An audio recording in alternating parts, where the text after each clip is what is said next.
everyone, and welcome to another Scots Whay podcast.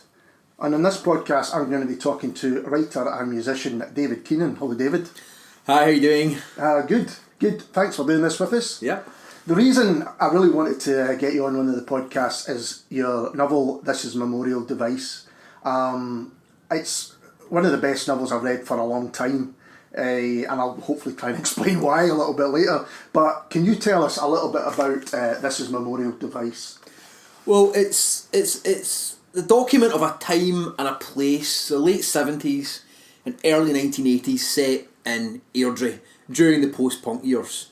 And what it is it's 26 roughly first-person accounts of the main people involved in the music scene at the time, and spiralling off into associates, friends, families. So we get this little sort of mythos of what happened at the time, with this group called Memorial Device very much at the centre of it. And how much of this is, you see all the musical scene in Airdrie, how much of this was based on truth?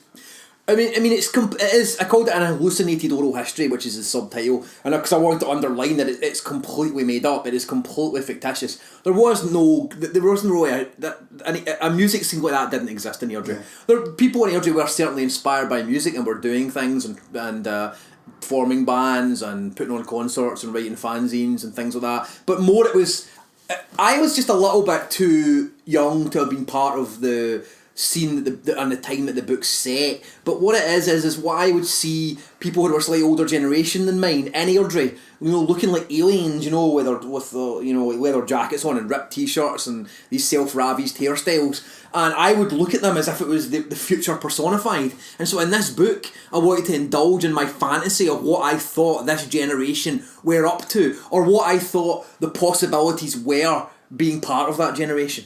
I think that comes across because the book itself, as you see, it's put together first person accounts, so it is like someone going to research a time and a place and the music behind it. And also, and we'll talk a little bit this later, you've got appendices and index, so it feels like almost an academic work in that way. Yeah. But also it has got that slight outsider view, even though it goes into great detail about the music and the bands themselves. So if it wasn't a scene that existed, how did you start to put together your scene, if you like, for the book? Well, again, it started from this fantasy idea, but I have to say that what I decided to do, I always wanted to memorialise Airdrie. And I always wanted to write a novel.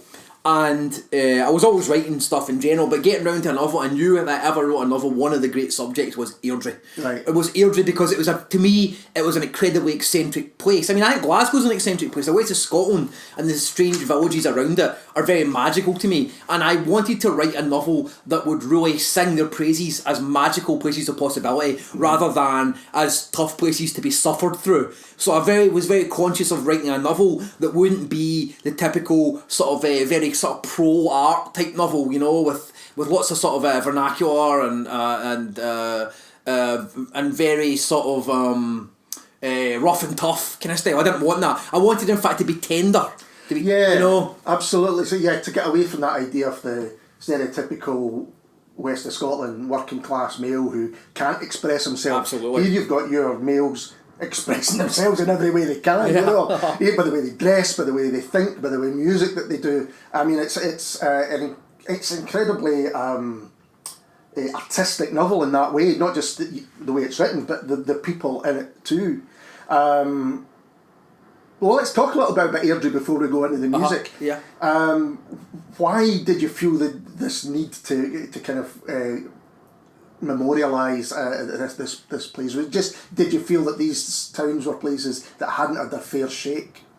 Certainly on the one hand, and the reputation of a town like Airdrie simply didn't match my experience of it. Not to say that people who didn't grow up in a town like that wouldn't be a little bit horrified by some of the things you put up with in Airdrie, and there was certainly a lot of madness and craziness, which was part of the energy in a way. But I saw something almost behind the scenes in Airdrie, and I saw that how people are hidden away in secret there, doing very eccentric things, living these lives hidden away. And in a way, I always liked the idea that Airdrie had this ugly, aggressive facade, because that worked to put off the curious.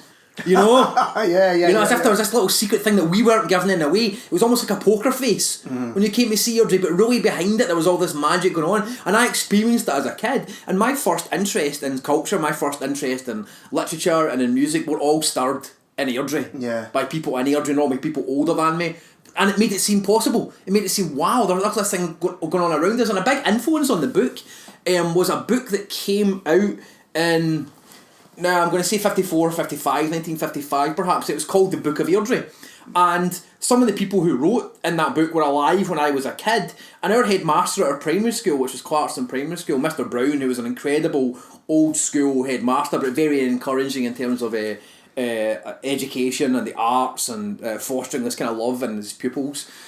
He knew some of the people that had been involved in writing this book, so he turned me on to this book as a young kid called The Book of Airdrie. And it came from a thing called the Airdrie Experiment in around about 1950, where they tried to find out, could you tell the story of a borough using the people in the borough to put it together? And I remember, I was devouring books at that point, but I was devouring things like J.R.R. Tolkien, The Lord of the Rings. But when someone handed me The Book of Airdrie, it was like Airdrie's version of Lord of the Rings. It was that weird and strange, and I couldn't believe anyone had written a book about my town, about our town, that it was possible to write a book about that. And not only was it, you know, they talked about local societies, how local government was run, how the police ran, incidents of drunkenness, but then they had sections about ghosts, the ghosts of Airdrie, what parks were haunted. And so Airdrie exploded in my mind with this. I was like, Airdrie's haunted, there are ghosts, there was history, there was books to be written. Blew me away, and that was a big influence on this as Memorial Day. I mean, that stuff wasn't really written about the west of Scotland. It was written about Edinburgh or places in the borders, you know, they had all of these kind of stories behind them, and they had their own cathedrals and stuff. But the kind of more concrete jungle that these places were, they weren't really chronicled, or if they were, they'd stopped by the time, you know, the 60s and the 70s came around. Nobody was really writing about them. Totally, I think that's definitely true. So that was very, very exciting to me. But again, I thought there's an alternate Airdrie here, and there's a way of talking and celebrating Airdrie which is not going to be cliched, and which may be a little bit surprising. Because I think even when there's two things. You front the book, and it's theoretically it's a book about rock band, and it's a book about a small town in Lancashire. So you immediately bring certain suppositions to that, and I wanted to totally subvert, in fact, pull the carpet from under those ideas completely with the book. I'll get you in on that, but it'll very quickly transform into something else. Well, that's exactly it. I mean, I said when we were talking beforehand that it was just so unexpected, and that's one of the joys about it. Because as you say, you think, Lanarkshire Town, it's going to be a pop music, it's going to be a teenage fan club, it's going to be the story that's been told previously, you know, BMX band, and that's great, you know. It's really but I went, Airdrie, that's not Coatbridge, and that's not Bells Hill, and that's not even, you know, East Kilbride, or these other places which at the time were kind of being lauded for totally. music. It's never been on the map. And my whole thing about that as well was, I guess what I was trying to avoid, and I actually thought you couldn't tell the truth of what happened in Airdrie in those years. You couldn't be, it wouldn't be real if you discussed it in social realist terms, if you know what I mean, because socialist realist terms were not what the real experience of Airdrie was really like. It was a weird place, it was a strange place, and so I knew very early on that I wasn't going to use any social realism, and I knew very early on that I was going to have moments where magical, impossible things take place. Absolutely, and that works well through people's memories, because, you know, substances have been taken, time has passed. So through their memories, that's where I kind of, if you want, magical realism comes out, because you can say, when, you know, things like dressing up the dummies, and, you know, people thinking that these have come alive, and things like that. You think, well, did that happen? No, I don't think that did happen. But then, I mean, it reminded me of a story about Cambuslang Golf Club, where someone had seen what they thought was a body in a bunker, and it was an old shop dummy that somebody, you know, these stories are there that, you know, you think, did that really happen? And you go, well, it doesn't matter if they really happened or not. But it's all part of it. It became part of the mythos, that's totally true. And that's why there are many events that happen in the book that are told from countless different perspectives that contradict each other as well. Because I wanted to say, one of the central things of the book, of course, is about memory, about how memory functions. And I think to be true to the way that memory functions, you had to have things that were contradictory, that were conflating, and that were perhaps ultimately myth or fiction. Absolutely, it's looked at all these different points of view. Often the same character Yes, and one will say, well, he was a bit like this, and then you'll get this, oh, no, totally, he was completely different, or even, there's different, I think at different points, even the house that Big Patty lived in as a kid, who's one of the main characters in Memorial Device, I'm pretty sure several different characters describe it in completely different ways. One of them says it was a wee bungalow somewhere, somebody else says it was a big gloomy mansion, you know? So I like to have all these little sort of conflations in there. And also, one more thing I wanted to say about that was, when I began thinking about post-punk, and how post-punk would relate to this idea about memory and not being a social repost account, I began to think that post-punk itself, in a way, to tell the true story of post-punk is not to tell the story of Gang of Four, Wire, blah blah blah. The true story of punk are the people who never made a record. The people who were completely transformed by it but never ever, in these small towns that were never featured. The true story then, honestly, would have to be made up. The true story of post-punk has to be fictional to be close to the truth of it. I think that's absolutely right. You know, the other stories we've heard, and you know, there was a lot of young folk that were making their music, and Postcard Records is obviously the one that jumps out. Yep. But you know, these stories have already been told from different points of view. Crikey, have they been told over and over?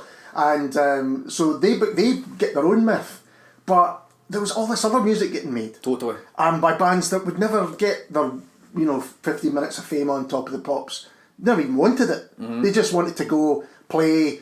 You know, maybe initially they had ideas of doing something, but actually it was the ideas. And that's what I think about the book and the bands, for want of a better word, that are in the book, is it's more about the ideas and the music itself. The music almost doesn't really matter that much. I always say that about the book. Ultimately, in the book, it's not about the music. Ultimately, I think early on, maybe even in the introduction, I think Ross Raymond says to Johnny McGowan says to Ross Raymond, you know, it's not about the music anymore. And Ross Raymond says, well, what the fuck is it about? You know what I mean? And one of the things that the book starts with that question, one of the things the book establishes is, well, what the fuck is it about? What are all these people revisiting? Why was it so important? And maybe some of them didn't realise it at the time, but are looking back and thinking, that was it, we were at the centre of the world.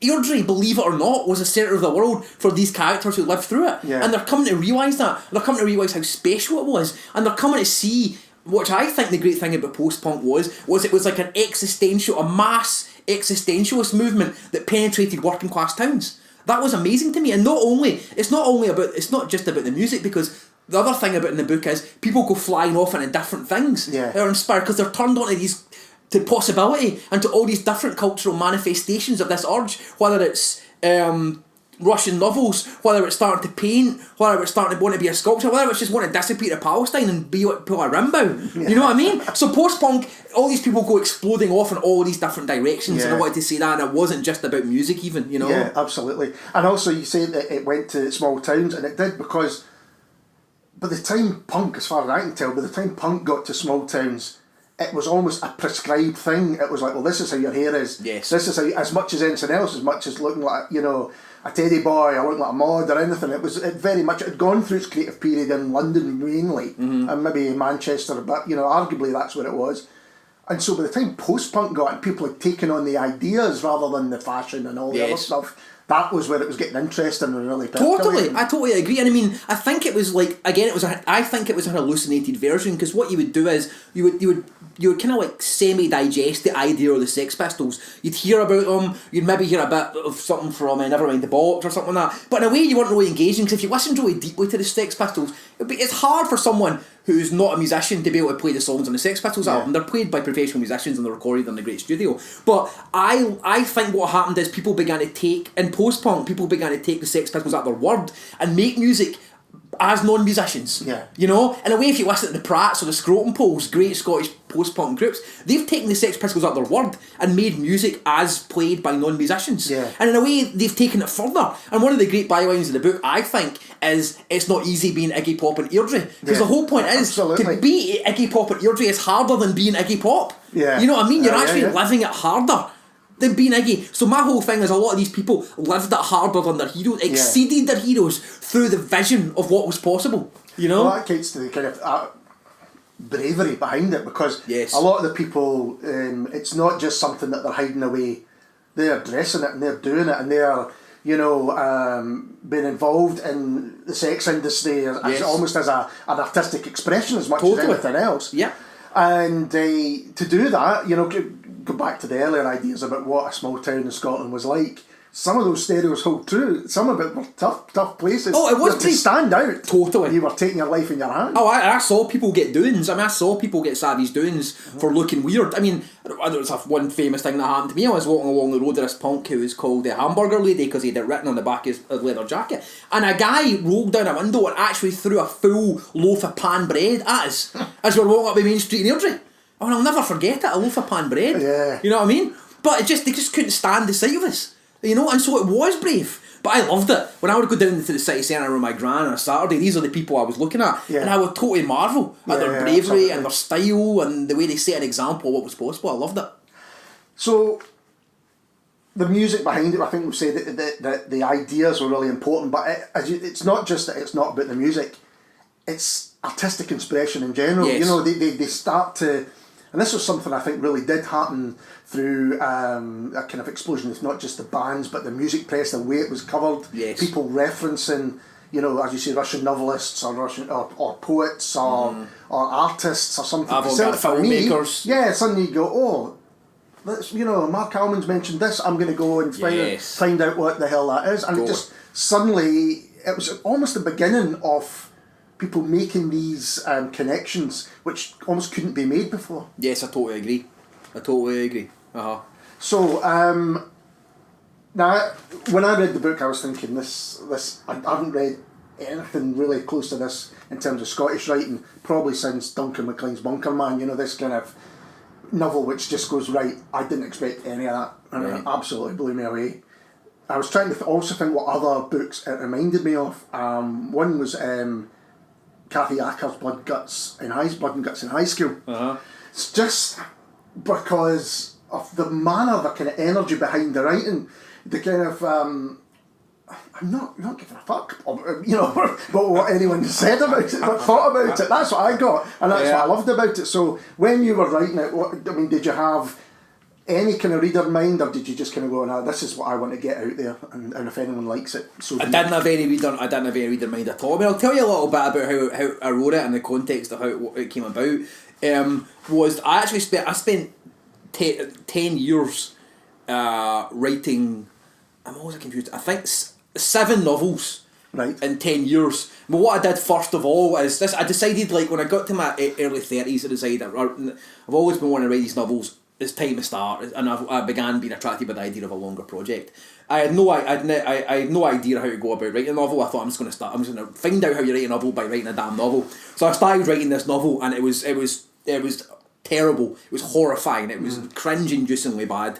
But I said to myself, you know what, I'm going to get all this crap out of my system, and rather than quitting, I'm going to write an entire novel of complete crap without pausing or flinching. I'm going to get all my stupid ideas about how you structure a novel or what character development means, or just get them all out of my system. And then what I'm going to do at the end of these 2 years that I spent doing this, and then I'm going to destroy the novel to prove to myself I'm capable of doing it, and that I'm creating for the right reasons, and that maybe I've got a chance of being a writer. So I did that. It's 2 years, I wrote this dreadful novel. I deleted it from my laptop, and then my laptop broke down, so I smashed my laptop with a hammer so I could never ever go back on that. And then I started another novel straight away.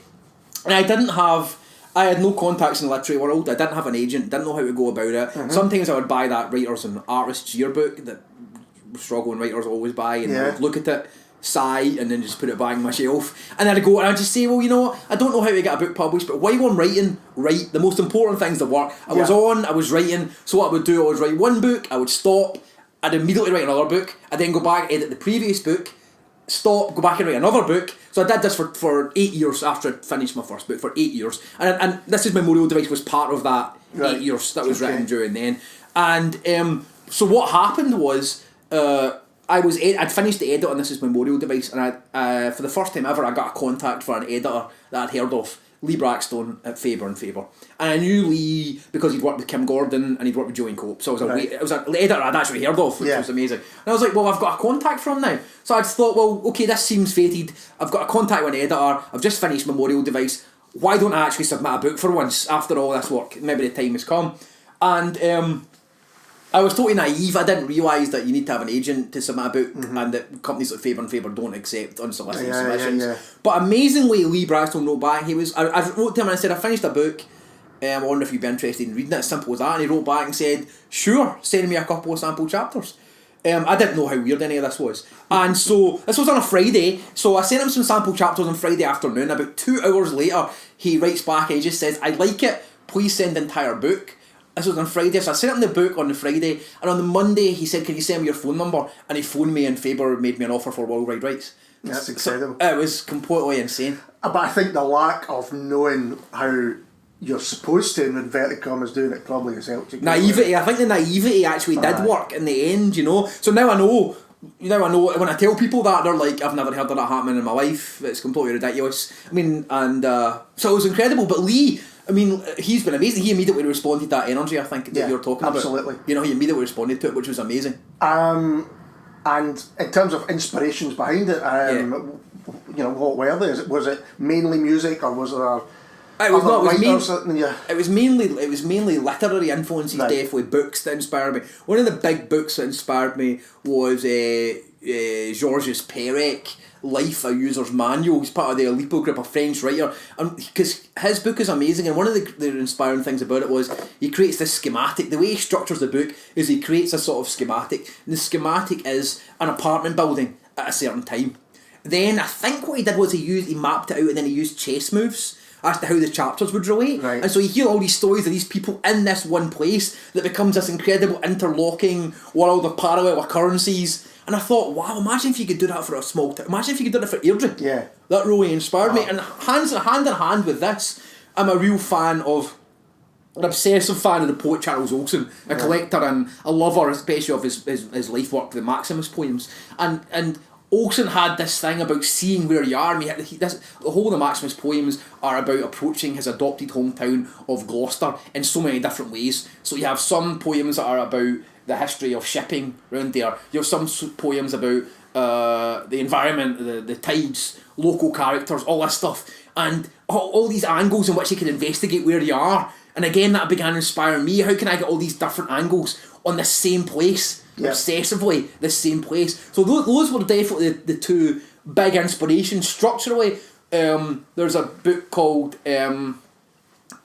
Please Kill Me by Legs McNeil, which is an oral history of New York punk. And he also wrote co-wrote an oral history of the porn movie scene in America called The Other Hollywood. Yeah. Which is, they were both really inspiring to me in terms of the oral history. So I began coming together the Perec idea, the Olsen where you are, the oral history from these books, and pulling all these things together. But what really structured it is I had to let the characters live. There's always this piece of creative writing fiction, which is advice which comes from creative writing courses, which I've seen, and they always say it's massively important, even if the character doesn't understand his or her motivation, the author should understand it. But my experience was completely the opposite of that. My experience was that you will often be perplexed, amazed, and sometimes even disappointed by how your characters will behave, but you have to let them do it if they're going to be alive. Because my whole thing is, well, do you really know the motivation of anyone in real life? Well, surely if you know the motivation of your characters,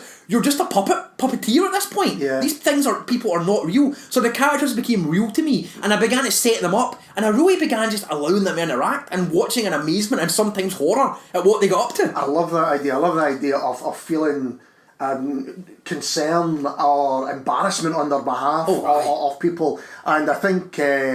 I think you get that when you read it, because you think, oh my God, I can't believe you did that. Totally. But having said that, you can see with the personality that comes across, that's the kind of thing that's exactly what they would do, and it would appall you, but you're going to have to accept that that's what they're like. Yeah, that's really interesting. You know? I think that's the original point about having, if you know the motivation, well, that kind of limits you to what you would do in a way, because you think, well, how do you get past your own moral system, if you like? And then they become two-dimensional characters, really. And you're just manipulating them a little bit, and you're treating them the way you would never treat a living being. And that's crazy to me, because the big thing, again, when we talked about a schematic, another big influence on me, and a strange influence, is William Burroughs. And I've come to him quite late in life. Mm-hmm. So I'm a big fan of the Beats, and of course grew up with Kerouac and Ginsberg blowing my mind, and Burroughs always seemed cold and a little bit difficult. But in my later life, I think he's an absolute genius. I've fallen in love with him, especially his later works, like the Cities of the Red Night, Place of Dead Roads, that last trilogy. Some of the most magical writing, and when I say magical, I mean, when I'm talking about the characters coming alive, I think Burroughs has techniques to make books as close as they can possibly be to living entities. And I began to think, how is it possible to do that with a book? And this was before I'd ever read Cities of the Red Knight, but I was obsessed by its title, Cities of the Red Knight. And one night I had this flash of inspiration that the cities of the Red Knight are the internal organs. So then I began to think, wow, imagine if you could make if you could turn a book, if you could use a book in the sort of magical way that, say, Judaism, mystical Judaism could create a golem using language. And I began to think, can you make a book come alive in that case? If you're able to use language unlike the original Adam came one, if you're able to use language to actually create these entities, then couldn't a book become a complete being? So how would it become a being? Under the influence of Burroughs and Cities of the Red Knight, I mapped my own book according to a scheme where the chapters were like the internal organs. And then I mapped the way the characters would move about as if I was moving bloodstreams and things through a body. And so I began to think, as you read through the chapters, the 26 stops that are like organs or internal aspects of the body, you accumulate, everything becomes more alive because you're constantly accumulating more information and different takes on the characters. So it becomes this thing that by the end, I like to think is alive. Has become like a living entity that you can interact with. So that was very much on my mind, whether I could use these techniques to give it some kind of like organic life. That's you know? Really, I mean, it almost sounds like Wittgenstein's philosophy of language, or even kind of when the way that Sartre looked at literature is that you are you're talking about something real. It's almost not fiction, and that you are creating.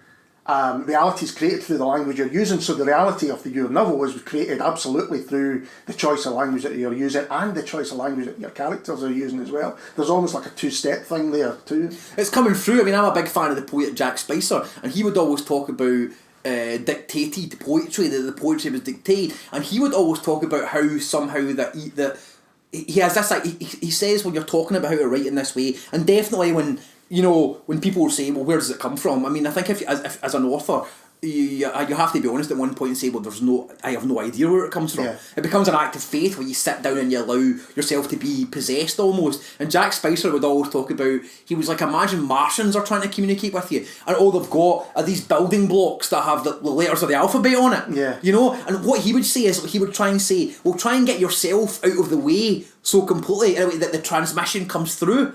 So sometimes you say, you know, when you're writing good poetry is when you don't recognise it. When you recognise it and you say to yourself, well, that's these, I'm feeling good about that. And he's like, be suspicious of that. So when I would get to the points in some of the chapters, I would be like, I have no idea why they're talking like this. I have no idea why they're acting like this, and I really wish he hadn't said that. Yeah. I would then say, okay, I'm onto something here. This character is coming alive, you know? Absolutely. I mean, you should really be following the characters rather than what a good writer you are. If you find something on the page, I think that you go, oh, well, that's a well-constructed sentence. You're taking yourself out of what you're supposed to be doing. Totally.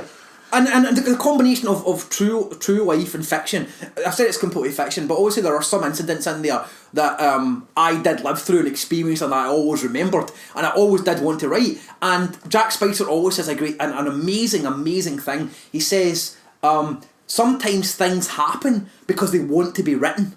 Mm-hmm. And I love taking that idea of reality and your own story and thinking, okay, what is the thing that wants to be written that's coming through these various experiences in your life?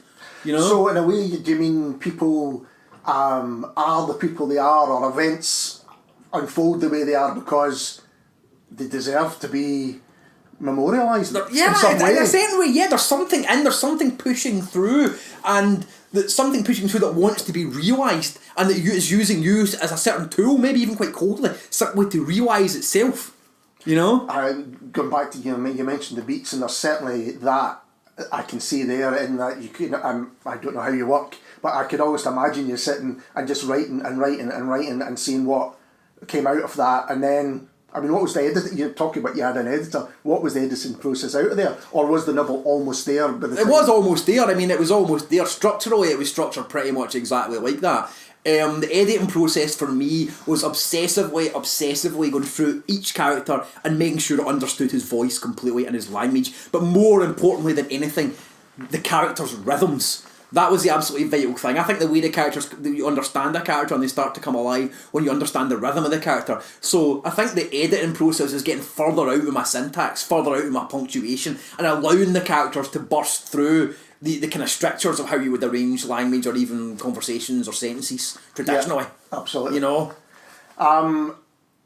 I want to talk a little bit about your appendix, so I can, and your index as well, which, as I said in the review I did, I've done a few index in my time, and I've never seen one which is so detailed. You like every and 30, and you go, what is this? I mean, what was your thinking behind this? Was it almost like, right, I know I've spent all this time with this book, and I'm going to make sure I kind of almost notate it at the end. Yeah, what it was, well, you'll notice in the actual index, there's loads of appendices. In the actual index, there are no characters in the index at all. There's no characters.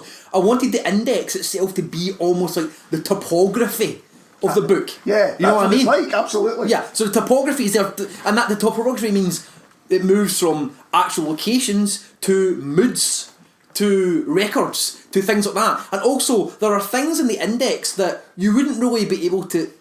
I said by the end time the book comes to an end, I wanted it to have a certain form of life. What I intended was that you can then read the book backwards. Because if you start with the index, you'll actually find out things, or you'll have parallel takes on things that happen the other way in the book that you can only know by starting with the index. For instance, there's an interaction early on in chapter 2 with Big Patty and a guy from the One Hall Starvers. And you only get Patty's side of the conversation in that chapter. But if you read the index before you got there, you would have the One Hall Starvers side of the conversation, which is actually in the index. So as it's named, a navigational aid. Yes, exactly. But it's also, I wanted it to be able to, that Airdrie could become a place of a ridiculous, strange, surreal place of pilgrimage. If you want to find out what you do is you find the location in the back there, you can then go to it in Airdrie and then look in the book and find out what took place there in Memorial Device, and I just loved that idea. So I wanted it to be, like you said, not academic, but like a guidebook that could actually, a field guide for use in the field,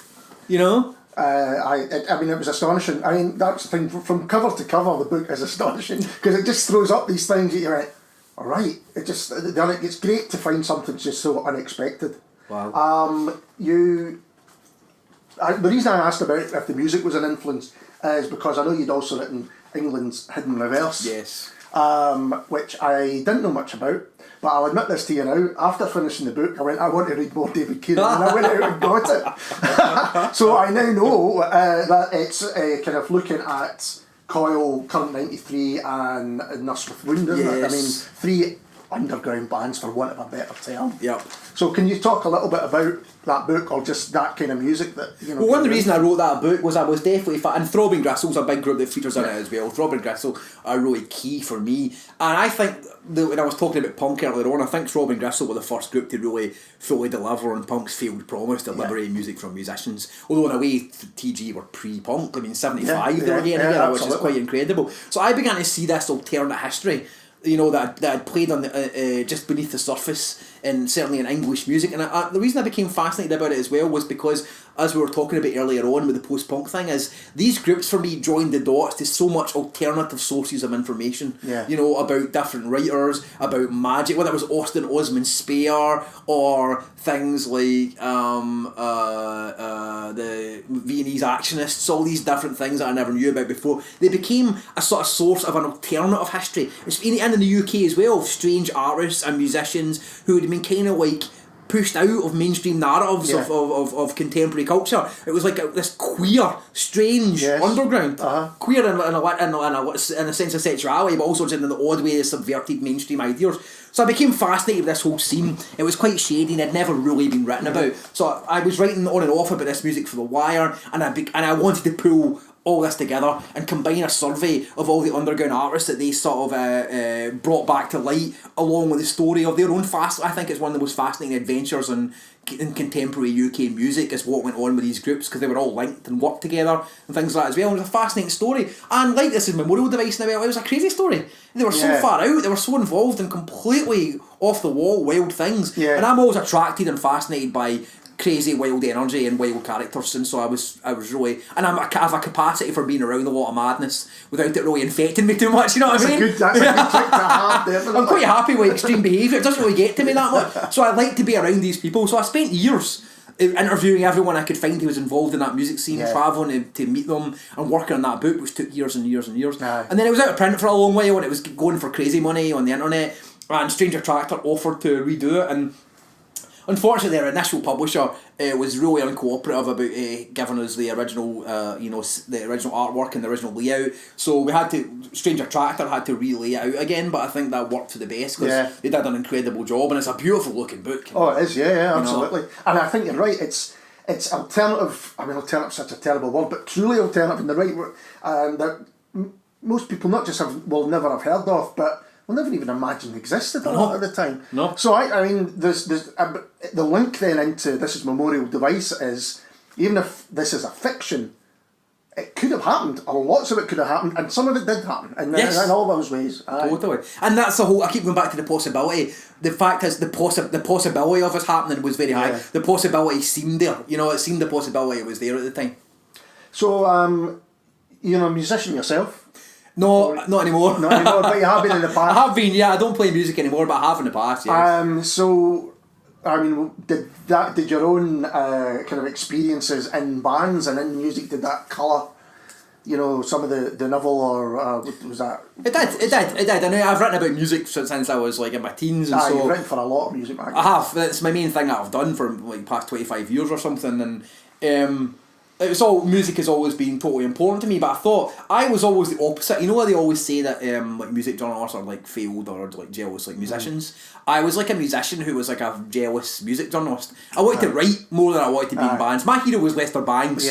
And Lou Reed, but Lester Bangs was the thing that transformed my life when I picked up Psychotic Reactions and Carburetor Dung, his first collection of writing. And again, talking about bringing everything together, joining the dots to all my interests. Lester did that, and the energy. I like high energy. I like the energy in writing. And the school I went to was the school of rock writing, and that really taught me how to write in an energetic style, because I was never so interested in... I never thought of myself as a critic. I thought myself as an evangelist. I always wanted to engage with music that I loved and tell people why it was important, but I didn't want to betray it or take it apart or sacrifice it to make some socio-political point. I wanted to write music. There we go. I wanted to write writing that was enjoyable to read as the music was to listen to. I wanted to have writing that was equal to it and that did not betray it.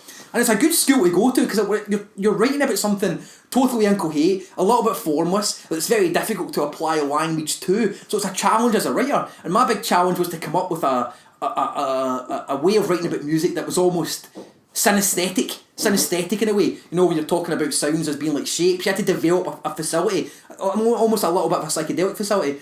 And so that was good for me, working on that for decades and trying to hone that language down and get that energy. And then when I had that energy, that's what I wanted the memorial device to have. I wanted it to catch the energy that I got through writing about music and trying to match it. I totally agree. I think that some of the greatest writing is the best journalism, whether it's music journalism or other types, but particularly for me it was music journalism as well. When you get that, almost didn't matter the bands that they were writing about, it was like the energy, the love and the passion and the knowledge and where it would take you, elsewhere it would take you. That's the kind of great writing, and that's again why I kind of clicked so well with the book. It's the structure of it, the way the chapters work.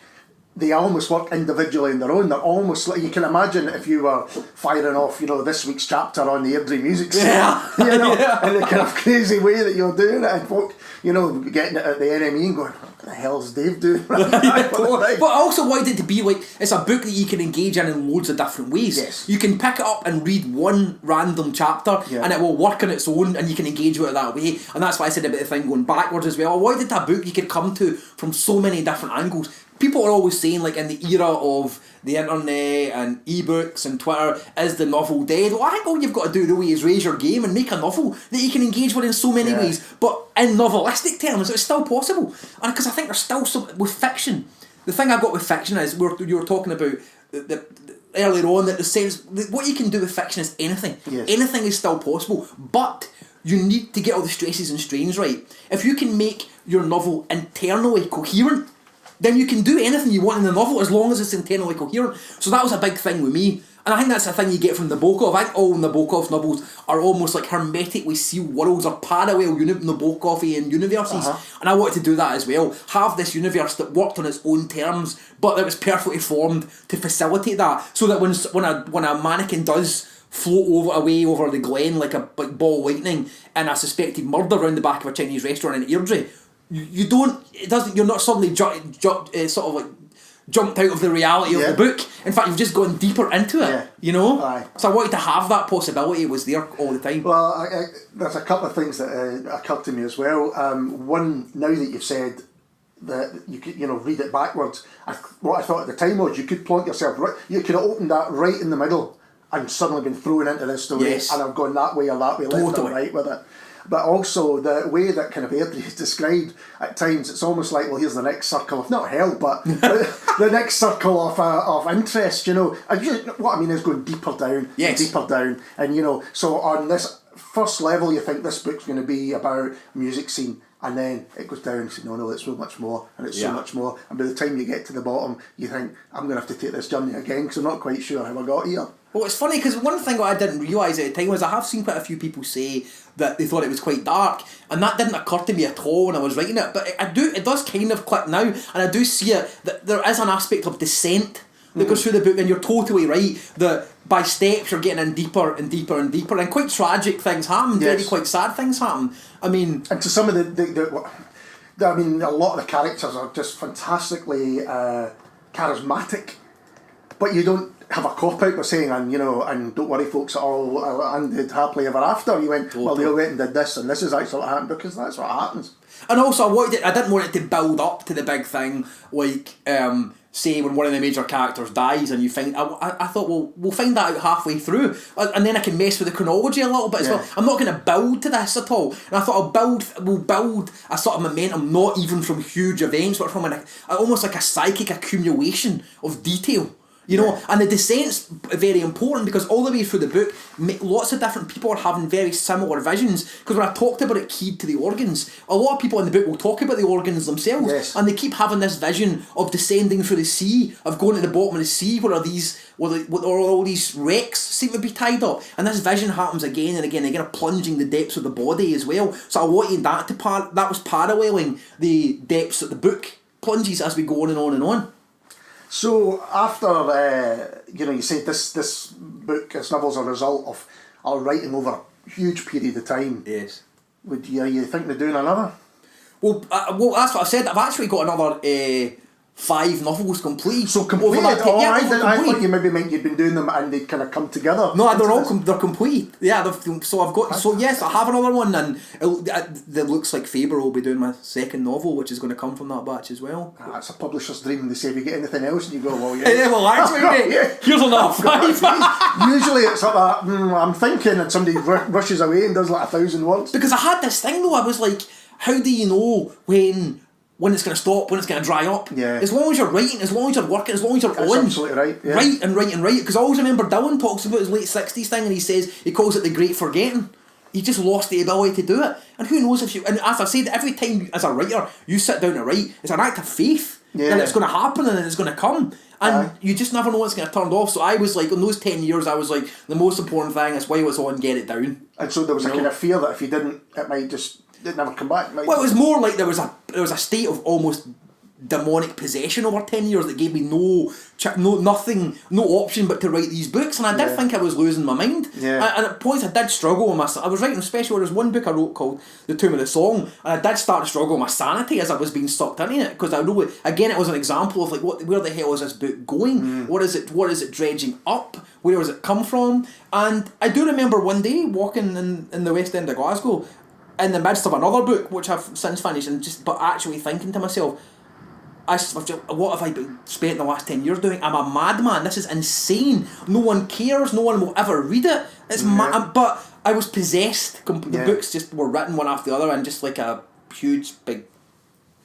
I've just got a vision now of you suddenly pulling out your Lord of the Rings set in the west coast of Scotland as they make the journey from Coatbridge to the west coast or something like that. No, it's funny. I mean, there is definitely there is a whole lot of themed books in amongst there, which is kind of like a weird sort of magical, Kabbalistic weird parable, which is set in the west coast of Scotland over a period of decades, and it's a massive book. So my Lord of the Rings, my West Coast Lord of the Rings is in there. Actually, funny you say that. Well, David, I think you and I could probably sit and talk for the rest of the night. I'm very aware this is a podcast. you know, it's rare I do one of these and talking to the writer that it makes me want to go and reread the book again, but you've managed that tonight. Fantastic. So thanks very much, David, for joining us. Thank you very much. It was a real pleasure, after.